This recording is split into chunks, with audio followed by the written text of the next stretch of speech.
এখন আমি কিভাবে আইছি আমি নিজে জানি না, কিছু কোন শয়তানে আছে। আমি অসুস্থতার জন্য চাকরি করতে পারি না, আমি অপরাধ। আপনার নাম কি?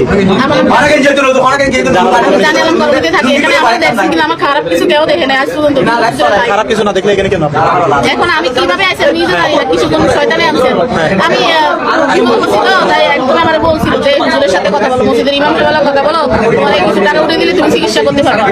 তো ওনার সাথে আমি কথা বলছিলাম, বলছিলাম মতন উনি বলছে জুমার আগে আইছি, আমি জুমার আগে আসতে পারি না, আসলে আগে আইছি। আর ওই মানুষকে বলছে আর আমার কিছু টাকা দিচ্ছিল, ওই মানুষে দিচ্ছিল, তাই ওই টাকা দিয়ে আমি ওষুধ কিনে খাইছিলাম, আমি চাকরি করতে পারি না।